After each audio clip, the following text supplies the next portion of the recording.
아베 정권의 말기에 다다르며 이제 정권이 본격적으로 흔들린다는 레임덕이 가속화되는 모습이 속출합니다. 지금까지 많은 측근들의 비리와 더불어 다양한 스캔들이 수년간 일어났고 지지율을 흔들었으나 아베 내각은 그때마다 관심을 해외로 돌리는 방법을 활용해서 위기를 잘 넘겨왔습니다. 특히 가장 유용하게 쓰이는 카드는 한국 때리기로 스캔들이 누적되고 내각의 신뢰를 잃어갈수록 한국 입장에서는 납득하기 힘든 외교 조치들이 이어져 결국 양국 관계는 강대강 국면으로 치닫게 됩니다. 그러나 최근에 아베 총리는 더 이상 해외로 관심을 돌리기가 매우 어려운 상황에 있다고 전해집니다. 코로나19로 인해서 더 이상 일본 밖으로 나가기가 어려워지고 사람들은 자신들과는 상관없는 해외의 일보다 당장 국내에서의 자신의 안위에 관심이 높아졌고 코로나 기간에 터진 아베 총리의 스캔들은 더 이상 해외의 힘을 빌어서 진화시키기에는 힘이 부족한 상황이 온 것입니다.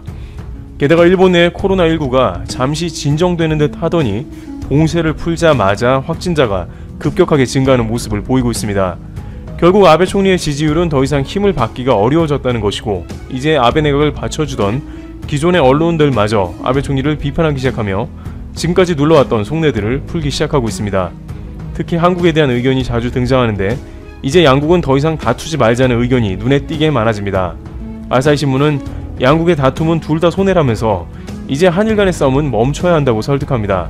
가장 중요한 이유는 일본은 한국에서 벌어오던 막대한 돈을 잃어버리고 있다는 것입니다. 자금의 수출 규제 외에도 일본 여기저기에서 한국 때문에 진행됐던 사업들이 좌초되거나 최소한 한국의 관광객이 기하급수적으로 늘어나서 활로가 모색되던 지방의 경우에는 더욱 심합니다. 사실 일본의 경제에 굉장한 도움을 주고 있었던 곳은 동북아시아의 한국과 중국과 같은 나라였는데 일본은 중국에는 강하게 자신의 입장을 강조하지 못했고 관계를 유지해서 중국 관광객을 유입시켰고 한국에는 정권 유지를 위해 강력한 정책을 시행하여 한국 때리기에 집중했습니다.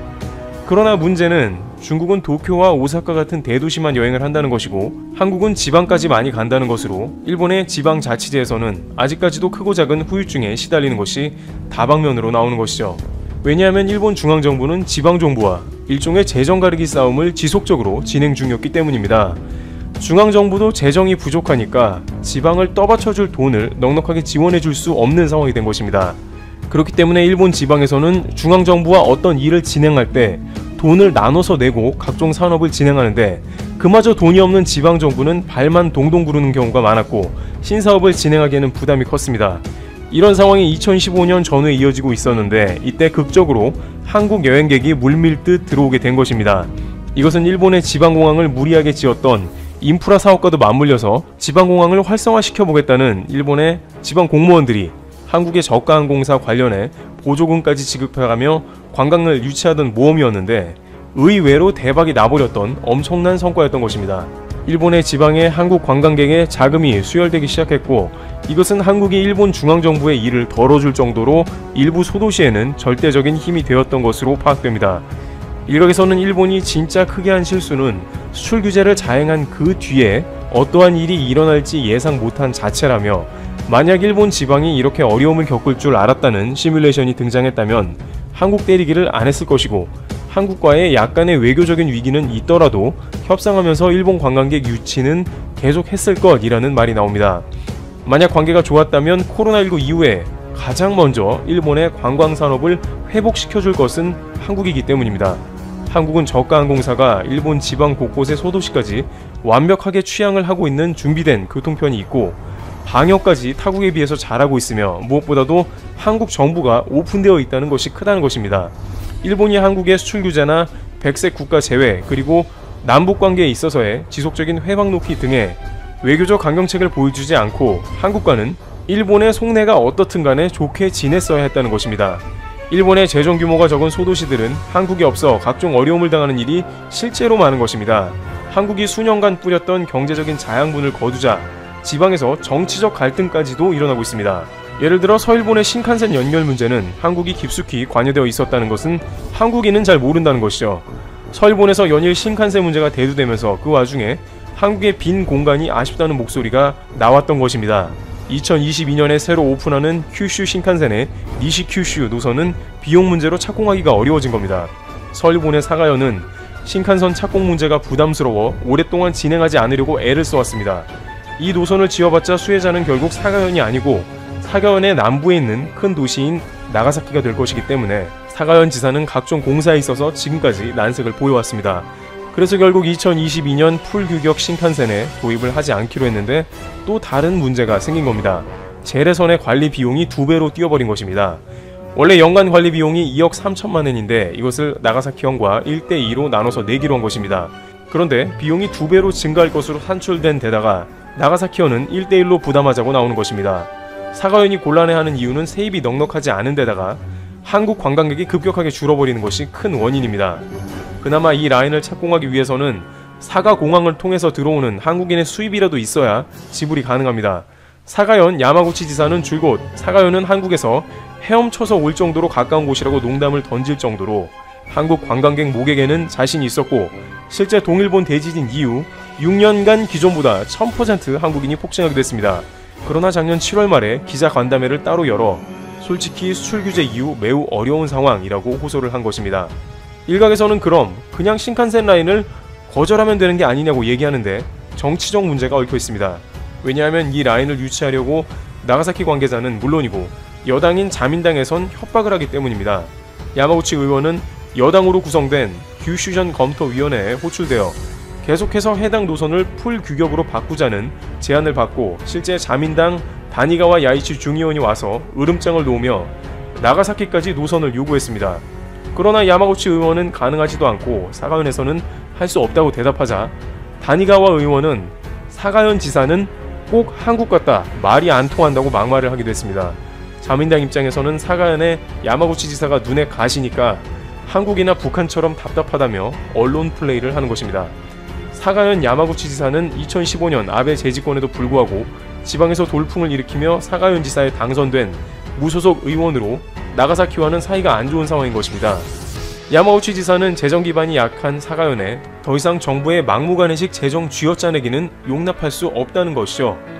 그럼에도 불구하고 나가사키현은 새로운 방식의 노선은 인건비와 자재 비용이 급격하게 늘어났기 때문에 사가현에 계속해서 비용을 늘려야 한다고 압박하는 것이고 여당에서도 공격은 지속되고 있는 상황입니다. 일본 당국은 집요하게 국토교통상과 철도국장 등을 통해서 계속해서 압박을 하고 있습니다만 여전히 사가현은 쉽지 않다고 하고 있는데 한국 관광객이 거의 사라졌던 사가현을 경유하자는 제안도 거절하게 됩니다. 만약 사가현 공항에 경유 노선이 생기면 추후에 다른 관광객들이 모두 나가사키로 갈 수도 있기 때문이죠. 이와 같이 일본 지방 열차 노선의 관리는 지자체와 정부 등이 비용을 나눠내는 구조이기 때문에 재정이 약한 곳에서는 기하급수적으로 정비 비용이 늘어나고 여름에 홍수 등 재해까지 생기는 경우 세금을 빨아들이는 구멍이라고 할 정도로 사가현과 같은 곳에 큰 부담이 되고 있습니다. 하루빨리 한국 관광객이 회복되어야 가장 큰 보약이 되는 것이죠. 그러나 수출 규제 이후 1년 동안 이미 한국인에게 정착된 불매운동 습관은 코로나 이후에도 쉽사리 바뀌지 않을 것으로 한국사에서는 이미 불매가 어느 정도 생활화된 모습입니다. 예를 들어 부산에 사는 공무원 김모 씨에게는 작년 6월까지 일본이 가장 친숙한 나라였습니다. 일본 차를 타고 유니클로에서 옷을 사고 니콘 카메라로 사진을 찍었습니다. 낚시를 좋아하는 김 씨는 1년에 6번 이상 일본을 다녀왔죠. 라멘을 먹고 싶으면 부산항에서 여객선을 타고 당일치기로 대마도를 다녀오기도 했고 돌아올 땐 친구들에게 나눠줄 일본 과자를 양손 가득 안고 왔습니다. 특히 대마도에서 즐기는 낚시는 김씨 삶의 낙이었고 낚싯대는 일본 제품이었습니다. 봄, 여름에는 김해공항에서 비행기를 타고 오키나와를, 가을, 겨울에는 오사카로 여행을 다녀왔습니다. 여행할 때 쇼핑도 잊지 않았습니다. 낚싯대와 캠핑 용품 등을 일본에서 한국보다 더 저렴하게 구매했습니다. 하지만 김씨의 삶은 지난해 일본이 수출 규제로 촉발한 불매운동 이후 달라진 것입니다. 김씨는 처음에는 공무원이기 때문에 주변 눈치 때문에 일본 제품을 멀리했던 게 사실이었다면서도 불매운동이 한창일 때 일본 차라고 유난히 경적을 많이 울리는 것을 듣고 국민 감정을 다시 한번 느껴 나 먼저 일본 제품 안 쓰기 운동을 해야겠다고 생각했다고 말했습니다. 김씨는 일본 제품 정보와 대체할 수 있는 제품 정보를 제공하는 노노 재팬 사이트에 들어가 정보를 얻고 생필품부터 취미용품까지 국산 제품으로 바꿔나갔습니다. 대마도 대신 제주도로 낚시를 떠났고 휴가는 오키나와 대신 대만이나 태국을 갔습니다. 대체용품을 찾지 못한 물품은 자연스럽게 멀리하게 되고 이로 인해 생활 패턴도 일부 바뀌었습니다. 이와 같이 자연스럽게 일본과 관련한 불매가 이제 어느 정도 습관화되었다는 게 나타나고 있는 것입니다. 물론 코로나로 어수선한 사이 불매운동에 대한 관심이 다소 줄었다는 지적도 있습니다. 닌텐도 게임기 판매가 수십 배 성장하기도 하며 일각에서는 선택적 불매를 한다며 비판의 목소리도 나옵니다. 하지만 일부 시민들을 중심으로 불매운동은 계속되고 있습니다. 평소 유니클로 등 일본 패션 브랜드에 관심이 많았다는 직장인 천모 씨는 일본이 우리나라에 대한 수출 규제를 풀지 않았고 최근에 위안부 문제와 관련해 일본에 대한 더 좋지 않은 감정이 생겼다며 불매운동을 그만하자는 분위기도 형성되지 않았기 때문에 멈출 이유가 없다고 말했습니다. 이와 같이 일본 내부에서조차 수출 규제 실행은 2차 대전 이후 가장 큰 실수였다며 안타까워하는 목소리가 나오고 있습니다. 황금알을 낳던 거위 이상으로 일본을 이롭게 하던 한국, 1년 전으로 돌아갈 수만 있다면 아베 내각은 과연 수출 규제를 다시 할 수 있을까라는 물음을 던져봤을 때 대답은 쉽게 예스라고 할 수 없을 것입니다. 트리블튜브 여기서 마치겠습니다. 감사합니다.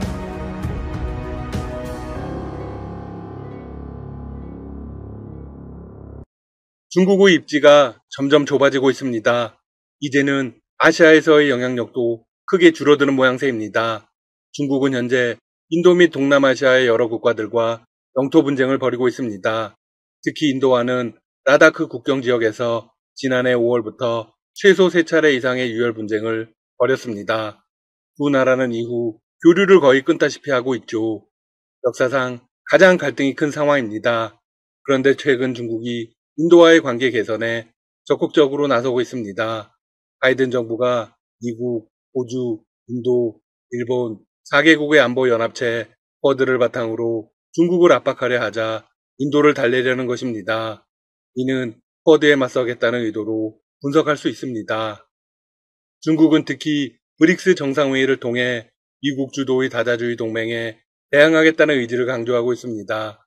브릭스는 브라질, 러시아, 인도, 중국, 남아프리카 공화국을 의미합니다. 지난 23일 중국 외교부 대변인은 기자회견을 열어서 중국은 인도의 브릭스 정상회의 개최를 지지한다고 말했습니다.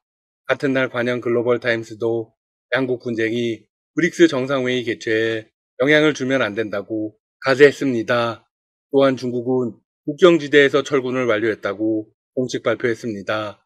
특히 군사 우위를 바탕으로 200대 이상의 탱크를 배치했던 중국은 철군 외에도 인도의 각종 투자 제한을 한 것으로 알려졌습니다. 더 이상 인도를 자극하면 안 된다고 판단한 듯합니다. 이에 인도 언론도 관련 소식을 전했습니다. 인디아 투데이는 시진핑 중국 국가주석이 올해 하반기 브릭스 정상회의 참석차 인도를 방문할 수 있다고 보도했습니다. 올해 브릭스 정상회의 의장국인 인도는 본격적인 개최 준비를 시작한 상태입니다. 한편 중국의 2022 베이징 동계올림픽에 대한 비판이 이어지고 있습니다. 이유는 신장 위구르 자치구의 인권 문제 때문입니다. 미국, 영국, 독일, 캐나다 등의 서구 국가들은 이 사안을 매우 심각하게 받아들이며 베이징 동계올림픽 보이콧의 명분으로 삼을 가능성이 있습니다. 보리스 존슨 영국 총리는 국제연합에서 중국의 책임을 묻기 위한 국제사회의 행동을 이끌 것이라고 밝힌 바 있습니다. 다만 최근 BBC와의 인터뷰에서 2022 베이징 동계올림픽을 보이콧하지는 않기로 결정했다고 말했습니다. 영국 올림픽위원회는 존슨 총리의 결정에 대해 지지 의사를 표시했습니다. 올림픽위원회는 동계올림픽을 보이콧하는 것이 올바른 해법이라고 생각하지 않는다면서 이 순간을 위해 평생을 훈련해온 선수들이 그들의 조국을 대표해 올림픽에 나가 경쟁할 수 있어야 한다고 강조했습니다. 물론 보이콧을 하지 않는 이유는 상당 부분 중국을 의식한 것입니다. 중국은 영국과 캐나다 등이 신장 위구르의 인권 탄압 등을 이유로 베이징 동계올림픽에 불참할 수 있다는 여론이 나오자 거세게 반발했습니다. 앞서 영국 외교장관은 베이징 올림픽을 보이콧해야 한다고 주장한 바 있습니다. 이어서 BBC는 충격적인 뉴스를 전했습니다. 위구르족 수용소에서 여성들이 집단 강간과 고문을 당하고 있다고 대놓고 보도해버린 것입니다. 더 대단한 건 중국 대사를 초대한 자리에서 해당 영상을 틀어버린 것이죠. 중국 대사의 멍해진 표정이 압권이었습니다. 하지만 곧바로 사실을 부인했습니다. 중국은 BBC 보도에 대해 즉각 가짜뉴스라고 반발했습니다. 그리고 BBC의 국제뉴스 전문 TV 채널 월드뉴스 방송을 중단하고 1년 동안 방송 면허 신청을 받지 않겠다고 맞섰습니다. 이에 영국은 중국 관영방송 CCTV의 영어방송 CGTN의 방송 면허를 취소하며 맞불을 놨습니다. 치열하게 대립하는 모습입니다. 중국은 미국, 영국, 캐나다, 호주, 뉴질랜드 등 서방 5개국의 정보동맹체 파이브 아이즈도 맹비난하고 있습니다. 24일 관영 언론 글로벌 타임스는 이렇게 주장했습니다. 파이브 아이즈가 백인 우월주의 및 인종차별에 죽이며 폭력배처럼 중국을 자극하고 있다. 서구 사회에서 중국의 압박을 받는 건 요즘 일상 다반사가 되었습니다. 하지만 중요한 건 아시아에서의 입지입니다. 중국은 동남아에서도 굴욕을 당하고 있습니다. 코로나19 백신 때문입니다. 중국은 백신의 접종이 예상보다 느리게 진행되자 일반인에 대한 접종을 앞당겨 시작했습니다. 원래는 의료진부터 맞고 19세에서 59세까지의 일반인은 나중에 맞기로 했다가 최근 접종 시기를 앞당긴 것입니다. 자국에서 최대한 많이 빨리 소비하겠다는 것입니다. 그런데 해외에서는 어떨까요? 네, 연이어 퇴짜를 맞고 있습니다. 더욱 굴욕적인 건 중국이 기부의 방식으로 공짜로 퍼지고 있는데도 거절한다는 것입니다. 주요 기부 대상국은 필리핀과 캄보디아 등 주변국입니다. 물론 짐바브웨, 벨라루스까지 무려 53개국에 손을 뻗고 있기는 합니다. 우선 중국 정부는 자화자찬을 하고 있습니다. 외교부 대변인은 정기 브리핑에서 이렇게 강조했습니다. 중국은 능력 범위 내에서 각국과 백신 협력을 계속하고 바이러스와의 싸움에서 승리할 수 있도록 국제사회를 도울 것입니다. 발언에서 알 수 있듯 자신들이 국제사회를 돕고 있다는 이미지를 쌓고 싶은 것입니다. 발언지 논란을 다분히 의식하고 있기도 하죠. 하지만 오히려 역효과가 나오고 있으니 문제입니다.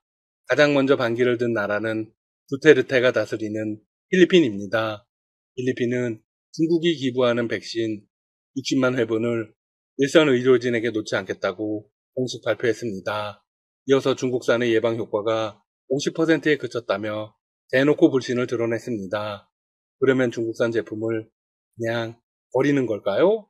그건 아닙니다.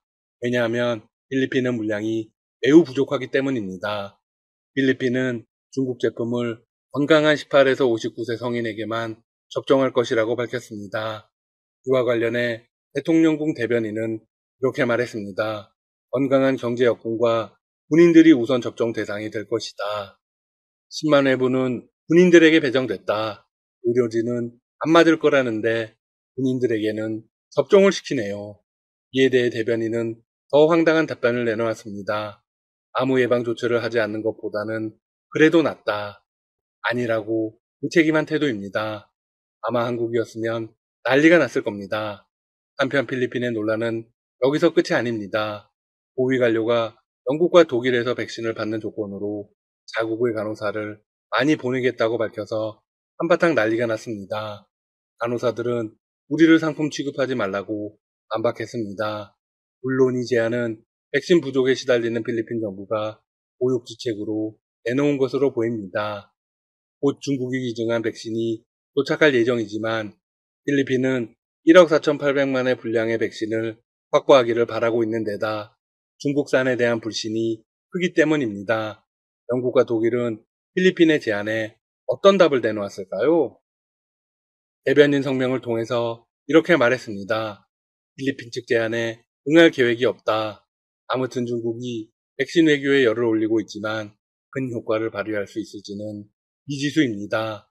다만 미국과 유럽연합 등 선진국이 아직까지 개발도상국들의 방역까지 돌볼 여유가 없는 상황이라 중국의 입지가 넓어질 수 있다는 관측도 조금씩 나오는 건 사실입니다. 저가 또는 공짜 백신을 앞세운 중국의 행보가 논란 속에서도 계속 이어지고 있으니까요. 중국의 선심성 외교가 미국의 위협이 된다는 관측도 간간히 나오고 있죠. 앞으로의 상황도 계속 지켜보겠습니다. 지금까지 닥터시사TV였습니다. 여러분 시청해주셔서 감사합니다. 구독과 좋아요 부탁드립니다.